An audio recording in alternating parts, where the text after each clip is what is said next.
যুদ্ধ কয়েক সপ্তাহের মধ্যেই শেষ হবে। ইরানের বিরুদ্ধে সামরিক অভিযান শুরুর পর এমন আশার কথাই জানিয়েছিলেন মার্কিন প্রেসিডেন্ট ডোনাল্ড ট্রাম্প। কিন্তু যুদ্ধ শেষ হওয়া তো দূরের কথা, এখন অধিকাংশ মার্কিন নাগরিকই মনে করছেন এই সংঘাত দীর্ঘ সময় চলবে। আর যুদ্ধ যত দীর্ঘ হচ্ছে ততই যেন তার রাজনৈতিক মূল্য দিতে হচ্ছে ট্রাম্পকে। নতুন এক জরিপে তার প্রতি জনসমর্থন নেমে এসেছে বর্তমান মেয়াদের সর্বনিম্ন পর্যায়ে। রয়টার্স ও ইপসোসের 4 দিনের জনমত জরিপে দেখা গেছে ট্রাম্পের কাজকে সমর্থন করছেন মাত্র 33% মার্কিন নাগরিক, বিপরীতে 64% তার কাজে অসন্তুষ্ট। অথচ চলতি মাসের শুরুতেও তার প্রতি সমর্থন ছিল 35%।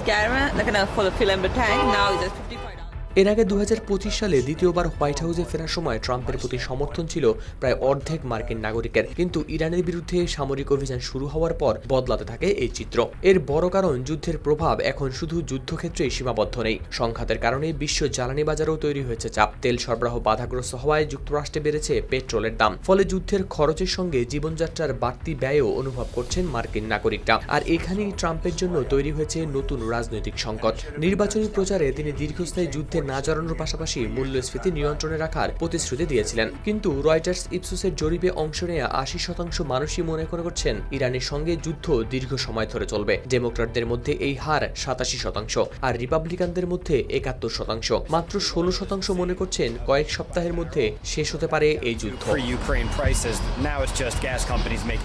আরও বড় ধাক্কার বিষয় হলো, জরিপের মাত্র 20% মার্কিন নাগরিক ইরানের সঙ্গে এই যুদ্ধে জড়ানোকে যুক্তরাষ্ট্রের জন্য সঠিক সিদ্ধান্ত বলে মনে করছেন। এমনকি রিপাবলিকানদের মধ্যেও এই অবস্থানের পক্ষে রয়েছে মাত্র অর্ধেক। এর মধ্যেই পেট্রোলের মূল্যবৃদ্ধি নিয়ে ট্রাম্প বলেছেন, ইরান যাতে পারমাণবিক অস্ত্র তৈরি করতে না পারে তা নিশ্চিত করতে সামান্য বাড়তি মূল্য মার্কিনীদের মেনে নেওয়া উচিত। কিন্তু যুদ্ধ ও অর্থনীতি দুই ইস্যুতেই জনমতের এই পরিবর্তন সামনে এসেছে এমন এক সময়ে যখন আগামী 3 নভেম্বর যুক্তরাষ্ট্রে মধ্যবর্তী নির্বাচন। প্রতিনিধি পরিষদের সংখ্যাগরিষ্ঠতা ধরে রাখতে চাইছে রিপাবলিকানরা। অন্যদিকে ডেমোক্র্যাটরা প্রতিনিধি পরিষদের পাশাপাশি সিনেটেও নিজেদের অবস্থান শক্ত করার সুযোগ দেখছে। অর্থনীতি নিয়েও রিপাবলিকানদের জন্য সতর্কবার্তা রয়েছে। 38% ভোটার মনে করছেন অর্থনীতি সামলাতে ডেমোক্র্যাটরা বেশি সক্ষম। রিপাবলিকানদের পক্ষে মত দিয়েছেন মাত্র 35%। প্রায় এক দশকের এই ইস্যুতে প্রথমবারের মতো ডেমোক্র্যাটরা এগিয়ে গেছে বলে উঠে এসেছে জরিপে। সব মিলিয়ে ইরানের যুদ্ধ এখন ট্রাম্পের জন্য শুধু পররাষ্ট্রনীতির পরীক্ষা নয়, যুদ্ধ কতদিন চলবে,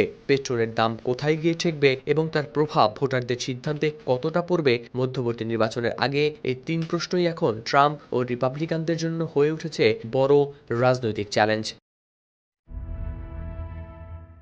হাওলাদার শামীম, RTV।